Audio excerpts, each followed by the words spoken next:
How's it going, everybody? RazingHel here, and today we're going to be playing the 5th and final mission in the 3rd mini-campaign for Stronghold Crusader called Jaffa Recaptured. After a string of military victories against the Arabs, Richard receives word of a plot to usurp his power in England, so makes arrangements to visit his kingdom. Saladin has taken advantage of Richard's disposition, and his troops have captured Jaffa. Recapture the city and hold out against the Arab offensive.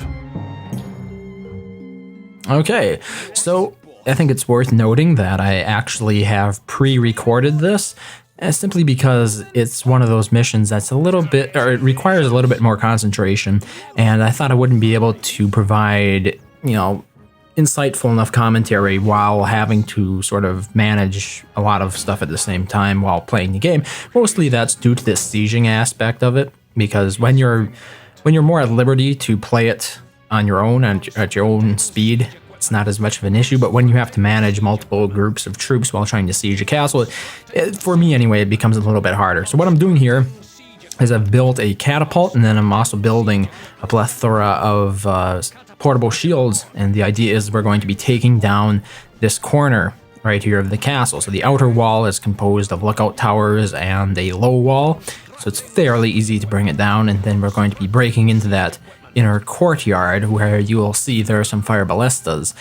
The idea behind this being, the reason I chose this corner is because this is a corner that only has 2 of 3 functional firing ballistas, so hopefully the idea was that I would be taking less damage.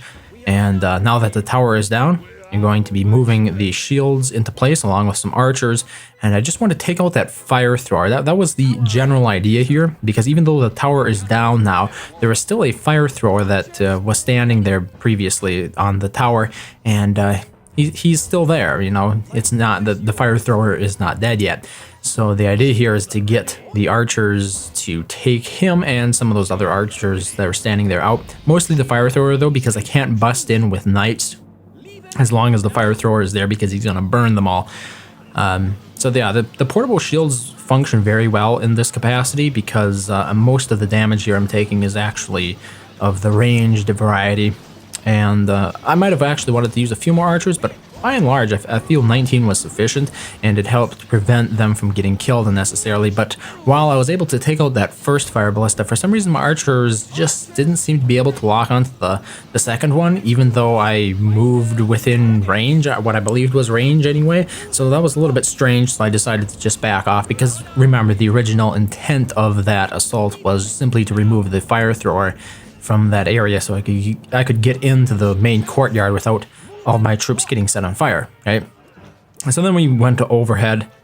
Then I went over here and decided to monkey around trying to remove some more fire throwers from those towers, mainly because there's a set of stairs, and I would have to pass that first tower to actually get onto the stairs. But as you'll see later, it turns out that I actually went counterclockwise around the castle, clearing it out, rather than splitting my units into 2 separate groups and then, continuing down each side of the wall with those troops. So after this incident here, I pretty much gave up on the idea of using the archers and the shields to take out a significant number of the enemy bowmen that are in the towers, but I decided to just finish off this wall, finish clearing this wall itself off, because if I could do it again, I probably wouldn't bother, because the way things turned out, it really ultimately wasn't that important. Largely, the time that I saved sort of was made up for by the fact that you're going to be returning this route anyway, so it's like the archers that I removed from the towers would have been removed anyway when I sent my macemen on the walls to clear it all out. So yeah, this is one of those areas that I probably would change if I tried to do it again. Originally, you might have noticed there was that empty fire ballista, and you might be thinking, well, why not man it yourself? Why not commandeer it? I'm not exactly sure what happened, but I was unable to get engineers to ever enter it, and my melee units always killed it. So in other words, if I got melee units within range, they would automatically target the empty ballista. So it was a very piggy situation, and ultimately I gave up on it as a viable strategy because of that. But I thought that would have been an interesting, alternative approach to this entire scenario, is to use or to commandeer one of the fire ballistas and then use that fire ballista, just take it around the walls, sort of clear all the archers off of it. And that would remove the need for me to actually use my macemen to go ahead and clear those walls. So as you can see now, we've cleared out the entirety of the west wall, I suppose you could call it. It's a rather interesting presentation that we have here because, the angle is diagonal. But yeah, let's say it was the western, the southwestern wall. So here we're going with the macemen, decided to grab the whole thing, set them to aggressive, and try to get them on the walls here. That's the general idea. One of the reasons that I am using the macemen is because they're fast, and even though they have reasonable average armor, like the fire ballistas deal so much damage that it just didn't make much sense to go ahead and use swordsmen or pikemen, because they're very slow in the process of them just getting into range. The fire ballistas would do so much damage. Ultimately, there was a value in a combined arms force, but I just felt like managing the macemen mostly on their own, because by and large they're capable of removing everything I need them to remove. So as you can see there, we have removed the last fire ballista. And interestingly enough, now I didn't realize this. I guess those macemen aren't. No, they went ahead and destroyed that third fire ballista that was unmanned. Yeah, because that was interesting. Every time before this, they had always targeted it when they got within range. So it's a little bit interesting they waited so long to actually do it. So I took out that last fire ballista, and then I decided to pull back a little bit more towards what I would describe as the southeastern wall, let's say, and continue this counterclockwise rotation around the perimeter wall of the castle.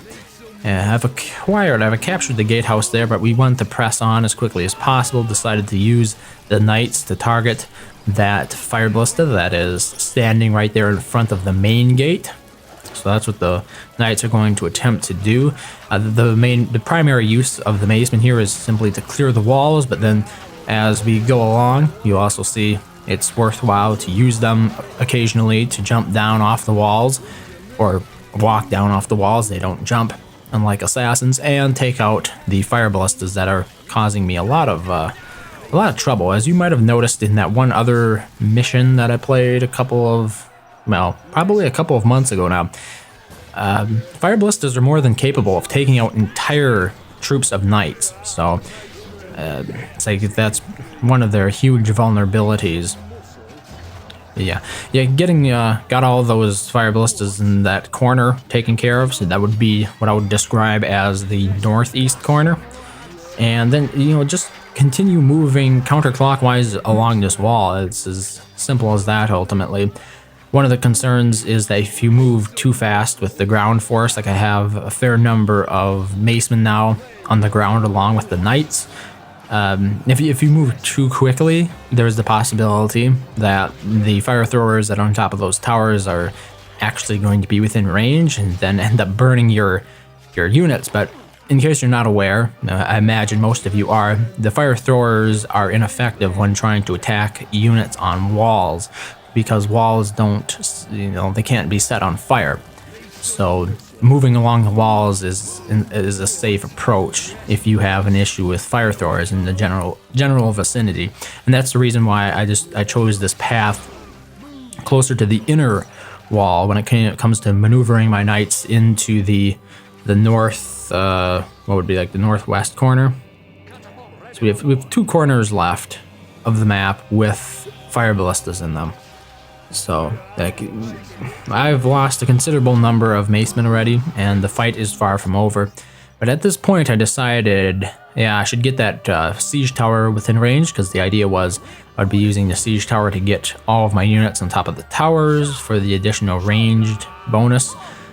And then I don't have to bother repairing it once I gain control of the castle, because I technically could just knock it down and get in that way, but in the interest of causing the least amount of damage necessary, I decided to go ahead and just use a siege tower for it. And then we're also going to be bringing in the archers with their portable shields and getting them on top of that tower. Probably the southwest tower. It's a bit difficult to describe. Let's just call it the southern tower because it's in the corner, right? We can actually use cardinal directions here when it comes to actual corners. So yeah, I'm going to be describing it as the southernmost tower inside the inner perimeter, or the inner keep, however you prefer to view that. But yeah, pretty much the entirety of this wall has been cleared off now. And even though a lot of my knights are dying, you saw like 3 of them keeled over there to fire ballistas.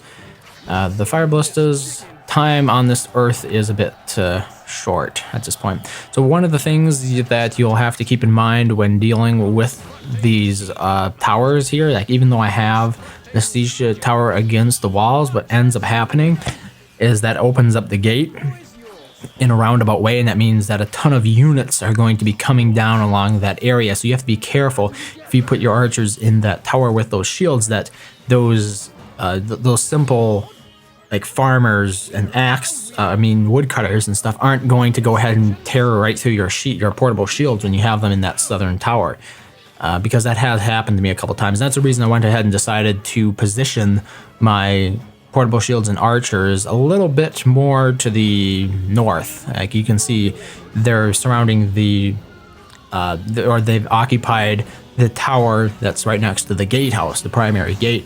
And the reason for this is because even though I wanted to go with the southern tower, there are a whole bunch of units, there are a whole bunch of peasants, I should say, that continually move through there that will fight your units. And archers and portable shields especially are not well equipped for melee, so I was pretty much waiting until my maceman force actually got on top of those walls, and then they'll be handling pretty much all of those peasants that come out. And then my archers are well protected in the tower with the addition of the portable shields, so even though I have some slingers shooting at them and some archers shooting at them from other towers, ultimately, they'll stick around long enough to be able to take everything out. One of the alternatives is to bring them onto the tower, those archers onto the tower, while you're still moving the macemen along the exterior wall. But generally, I find that the losses that I incur are too great, considering the fact that the archers and the crossbowmen, which you can see I'm also moving onto the walls now, moving into that southern tower most specifically, generally those are your primary defensive force against the incoming attacks that you'll have to fend off once you successfully capture this castle. So that is the primary reason why I'm more willing to sacrifice additional macemen in the interest of keeping additional ranged units that I had as part of this siege alive. Now the problem is, like, there are 2 swordsmen still monkeying around, or 2 Arabian swordsmen monkeying around and preventing me from taking control of this castle, because, to take control of the castle you have to eliminate all of the enemy units, and those 2 Arabian swordsmen count. So going ahead and sent my macemen, the remainder of my macemen, to try to dispatch those Arabian swordsmen, and ultimately, they succeeded quite excellently in that regard. So like 13 minutes in, and as you can see, we have acquired a castle, one that's not too damaged at that, but as you'll see shortly, I plan on modifying a few things here, because it's not the best design in my opinion. There are stronger defense options available than a simple exterior low wall, right? So even though it was in good repair yet, because I did the minimal amount of damage to it that I felt was necessary, ultimately what's going to happen here is the entire exterior perimeter wall is going to be destroyed, and we're going to be replacing it with a moat. But now, at first, I ran into this problem of not enough food, so while I was sieging the castle, obviously, my units apparently were killing all the bakers, and that meant that no food was being produced. So I inherited an empty granary, so I had to do something about that, and decided to buy some food. And then we're also going to be deleting a lot of the hovels, so reduce the overall population that I need to feed right off the bat, and that'll give us some time, hopefully, to go ahead and build up the bread economy that I plan on running here. So pretty much everything, even the cathedral, is going to be going, which is a little bit sad because the cathedral, it's a very good building passively. Sometimes, I think I've said it quite a few times already, but it'll provide you that additional 2 popularity bonus, even if none of your peasants are actually being blessed. So unlike the little chapel in there, which I would not regret in the least tearing down, tearing down that cathedral, it was a little bit of a sad event. And it's certainly possible that I could have saved it, given the fact that none of the invasions that I'm going to have to fend off came from that direction. So, like I've mentioned, I plan on just digging a moat around this small bit of a castle here. I could have left the cathedral in place and then just extended the moat a little bit further up. And it would have been defensible, I believe. So, that's something to keep in mind if you're playing it and you decide that you want to keep the cathedral. I think it's certainly doable, even using the strategy that I settled on here for defenses. Obviously, one of the problems I think in the first couple of strongholds is that moats are just too overpowered because they can't be dug up by all units. For some reason, Firefly decided that only very specific units would be capable of digging up moats, and for the Arabian forces especially, this really handicaps them because the only unit that's capable of digging up moats in their lineup, they have the Arabian bowman, all those kind of units, the assassin, the Arabian swordsman, but the only unit of those troops is the slave, and those are very low HP, low armor units that die so quickly to archer fire. And the AI is just not the most competent at sieging, so you might say, well, make it more challenging for yourself and go ahead and just defend with walls. But the thing is, ultimately I was doing as good a job as I could at minimizing my losses here, so if I was more inclined to a challenge like that, I think it would certainly be doable. I have plenty of gold available to me, and I just don't feel that it would have been doom and gloom if I had actually foregone the moat and just focused more on stronger walls and more crossbowmen, because crossbowmen would be important if I didn't have a moat. There are a lot of Arabian swordsmen that end up attacking, so it would probably be something to focus on. But ultimately, I just decided to go for the moat. I'm a big fan of moats. Maybe I wouldn't be such a big fan if they weren't so strong, but I just like the idea of a moat. It seems proper for a castle to have a moat around it. Maybe not in the desert. That might be an immersion-breaking concept, but even then, there could be natural aquifers here supplying it, I suppose. And then again, if there are natural aquifers, wouldn't the... Well, I suppose that sort of explains the concept of oasis in the middle of a desert, right? So if there could be an oasis in the middle of a desert that's fertile and capable of supplying life-sustaining moisture to plants and even animals, I don't see why we can't have a moat. So that's how I will justify that to myself. This aspect of it gets a little bit less interesting because obviously all that there is to do here is rebuild the defenses. So then you have things like, okay, we're going to add additional layers to the wall. And it takes a lot of time, and it's really ultimately kind of boring to watch. But I think there are some important takeaways here. One of the things is that if you're going to be attacked by enemy ballistas, one of the things you can do to help counter it, because they can just strip your defensive units right off the top of towers, especially if you don't have any portable shields in place. So if you just have crossbowmen or archers defending on the towers, no portable shields, the fire ballistas are very, very effective against them. So you might want to consider going ahead and building lookout towers around your great towers. So you'll have your crossbowmen or your archers inside your great tower, and then you'll have the lookout towers surrounding that great tower. So your units can, for some reason, shoot through the lookout towers, but when it comes to the enemy ballista, oftentimes the ballista bolts will just hit those lookout towers, hit the sides of them, and then fall back to the ground and not deal any damage. Yeah, so I pulled out the archers because, like I've said before, to help dig the moat. Moats can only be dug and filled in by specific units. I think one of the better ways to balance it would have been to allow any unit to dig it up, but only allow like engineers to actually dig the moat. And I think that would make it very. It would change the dynamic of what moats are. But even if we didn't change it to the point where moats could not be dug, or if we left it as it is and moats could be dug by all of the current units that can dig a moat, just the simple fact that allowing all units that are in the game to dig up a moat would make it a lot more fair to the Arabian faction especially, and even the European faction. Like, you have very effective units like swordsmen that simply can't dig up moats, and then it just allows the players to put up this barrier that can be a little bit challenging for an AI, at least, to overcome.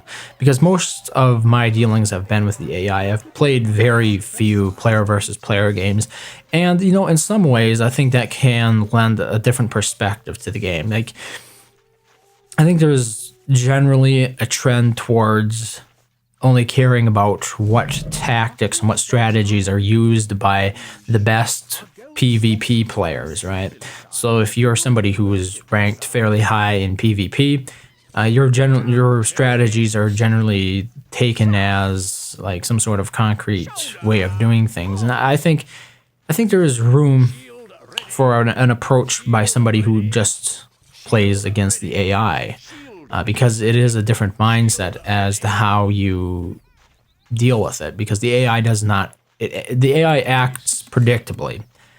So, like, you could say it's an inferior, that your skills are inferior, which I would agree to, but I believe there was a time and a place for them as well. And when you're playing against AI, there was really no reason why you need to sort of force or box yourself into using PvP metas, because then everybody would just be running around with horse archers, right? Unless you ban that. But that is one of the problems that I've noticed, is that at a high level, it's just like the gameplay isn't that interesting for PvP when it comes to dealing with what is the most effective strategy. You have horse archers and shields running around. I've seen those matches. Very, very talented veterans of the game can do that. But my question is, like, do we really want? Is that the most interesting presentation or approach to how we can solve the puzzle here? And I think there is just value in being able to approach it differently and come at it from an aspect that not a lot of people are looking at, even if it isn't effective in player versus player, because we're not doing that. We're not doing that here. We're playing against the AI, and the AI is flawed in certain ways. They're flawed in the regard that they can't overcome a moat. So all of a sudden, a moat becomes a viable defensive option. That's my take on it anyway. The moat is completed for the most part. Like, you can always expand it, depends upon if you have the time for it. Like, I probably should have sped up the game at this point. I do feel that I dilly-dallied a bit too long, but I just wanted to make sure that the moat was complete before this first attack came in, even though the first attack is relatively small.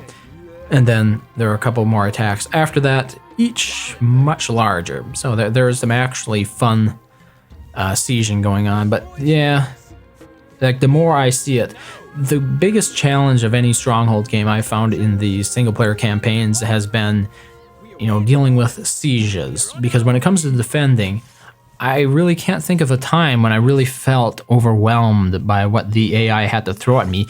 Even like when I was playing Stronghold HD, and it had actual difficulties, unlike Stronghold Crusader. I don't know. I've seen references in some documentation for Stronghold Crusader that implied that the Stronghold Crusader games actually had additional difficulty levels, but I've never seen it in game, so maybe it was a regional version of it, like the German version. I've heard from several people that the German version of Stronghold HD differed slightly in terms of the scenario over the English version, so it's possible that a feature like the difficulty was removed from the English version of Stronghold Crusader HD, but I've really seen no evidence to support that. But there was a point I was going to be making about the difficulty, though, of defense, or the ease of defense relative to attack in all of these older Stronghold titles, so like Stronghold HD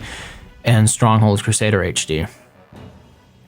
And I played Stronghold HD about a year ago. I started it, and I got through it on the hardest difficulty level. And the missions that were the most challenging were the ones where I actually had to assault the AI castles. None of the missions that I was tasked with defending my own castle did I ever really feel threatened by these types of troops that the AI sent in. It's like they're ill-equipped, not enough siege equipment. So frequently, there's not enough siege equipment. And then, like in this case, the ability for the player to go ahead and just dig a moat, which is this very, very effective barrier that's essentially free for them to use. It just makes... You can throw all the Arabian swordsmen you want at it, but what they really need are more siege equipment. And for some reason, whoever designed these scenarios just didn't value siege equipment highly enough. Like, you put some of those fire ballistas out there, at these walls, and even then I've mentioned you can sort of get around the fire ballistas, but even that makes it a lot more challenging than what it currently is, where you just have, well, let's throw a ton of assassins and Arabian swordsmen at this castle, and yet allow the player to dig a moat around it at very little to no cost to themselves, and it makes it renders all of those units that they just gave the AI to attack with useless. So it was just a very strange design decision, I thought. And so you might have noticed in the process of what is going on here, apparently those Arabian swordsmen are not too interested in actually assaulting the keep, and they were set up to pillage the resources in the countryside. So what ends up happening here is I deleted my stone quarry and my 2 iron mines, deleted my wheat farms, because mostly I just want them to attack the castle and then leave. I don't want them messing around and unnecessarily dragging out this attack for an extended amount of time, which they effectively did. Like, if we look at what ended up happening here, I believe I finished them off. There's like those 2 that are running around, and I barely managed to finish them off by the time we got warning of another attack incoming, which was why it was important, in my opinion, to get rid of them as soon as possible. But it doesn't really, like, at this point you have this huge moat around your castle, and what else is there to talk about? We're just waiting the timer down at this point because the AI can't do anything about it.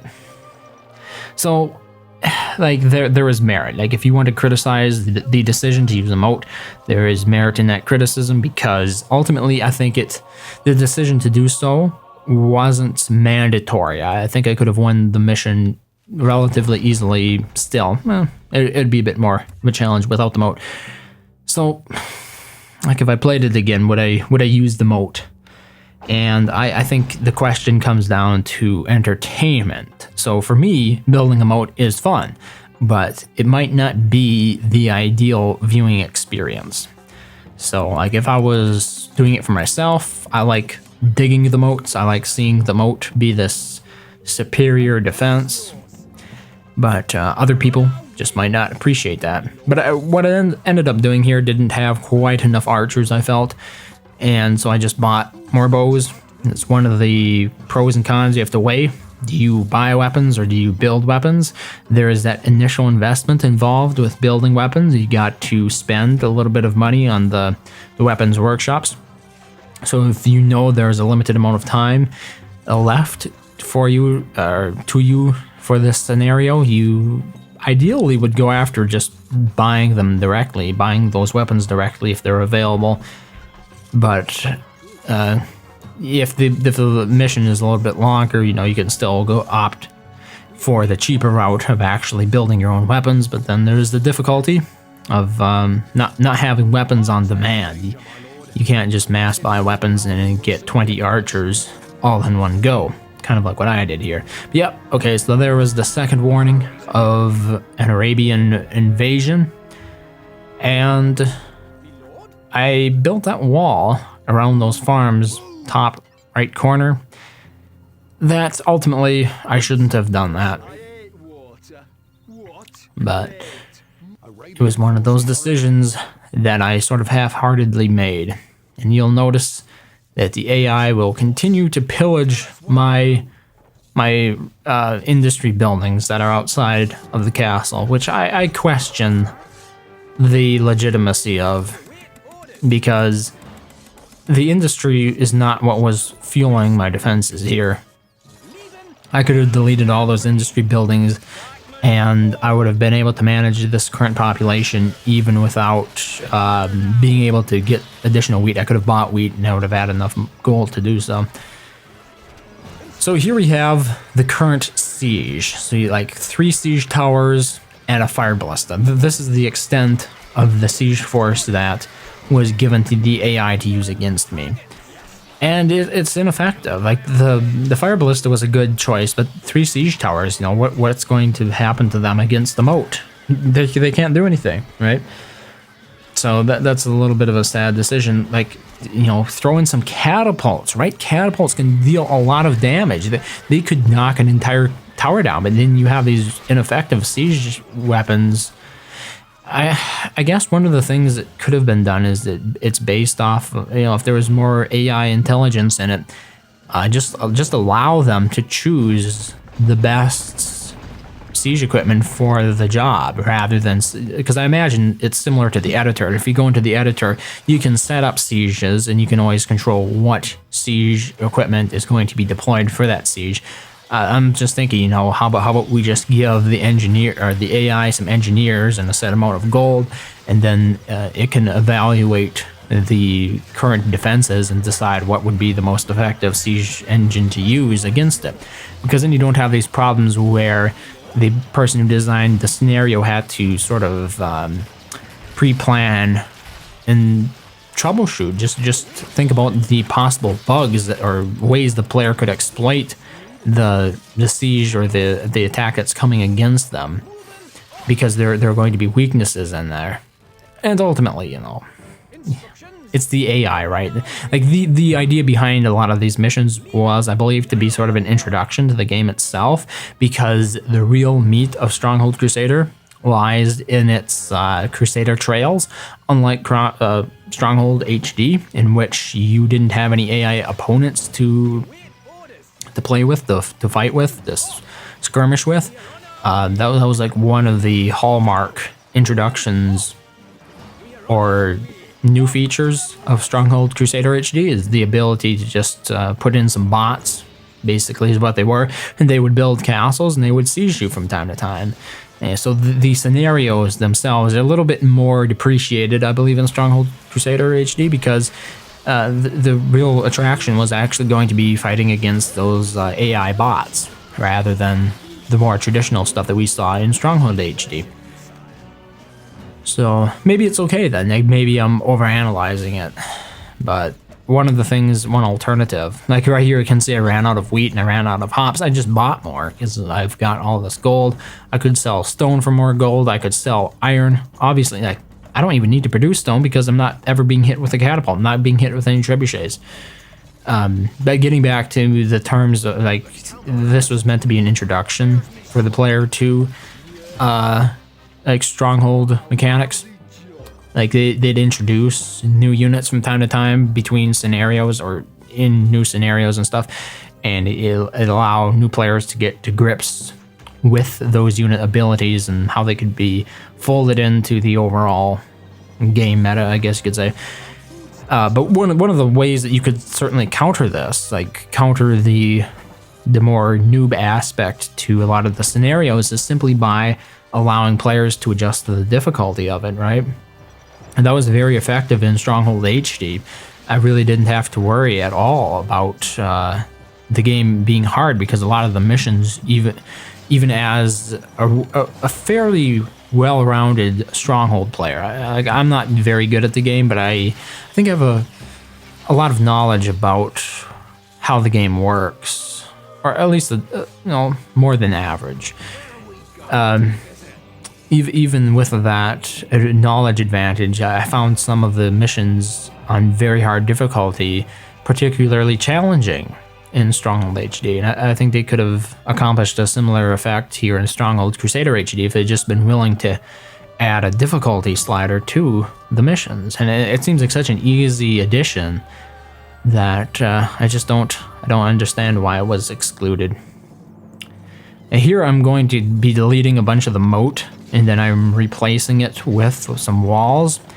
The reason behind this is, once again, the AI being dumb when it comes to moats.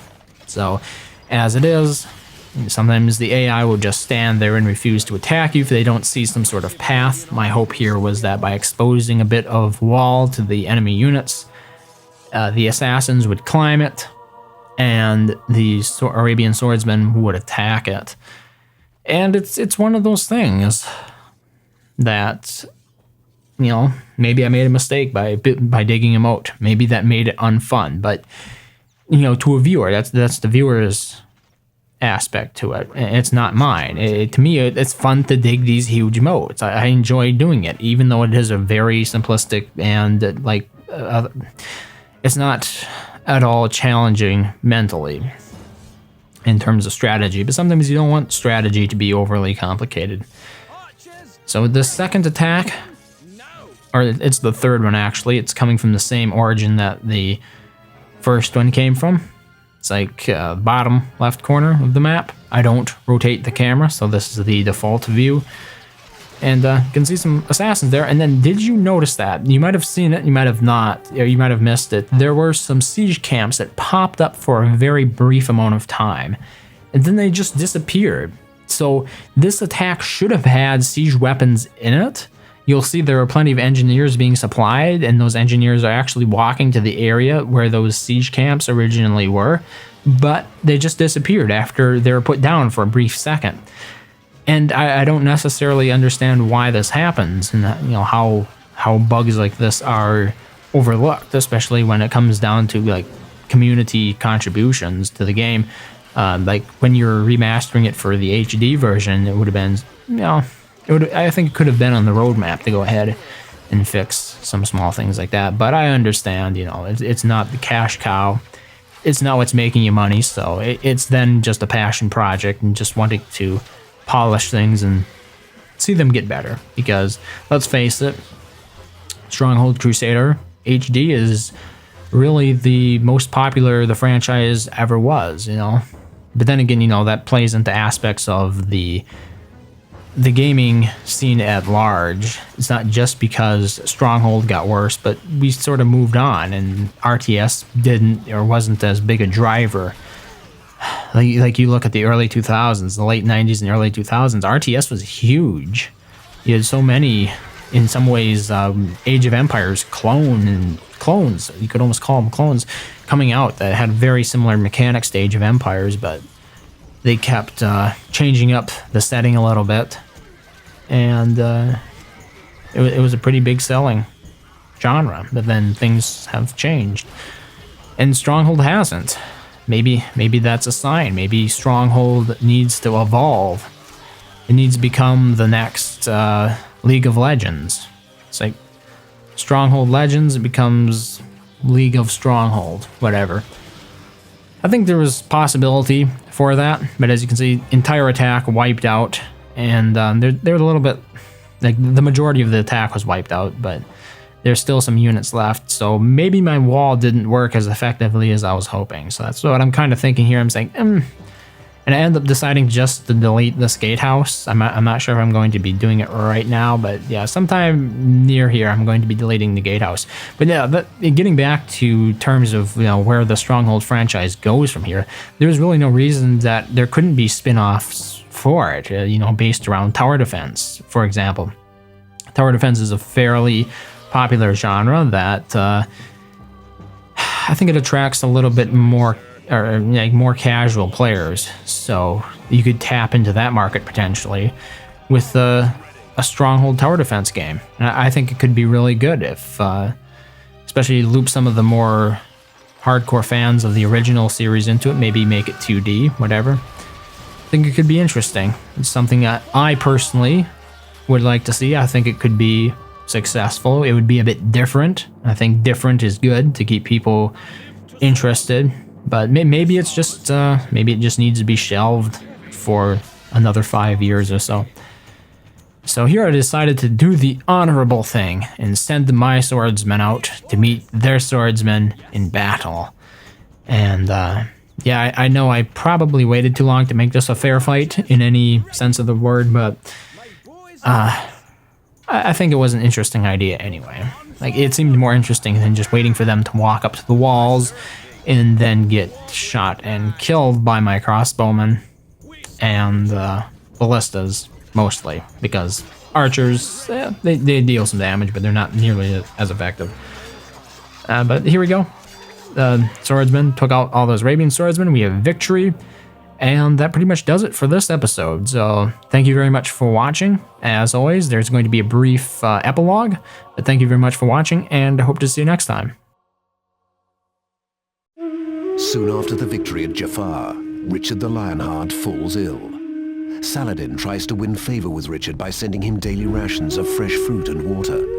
Before Richard sets sail for England, a peace treaty is finalized, which would bring peace to the region for 5 years.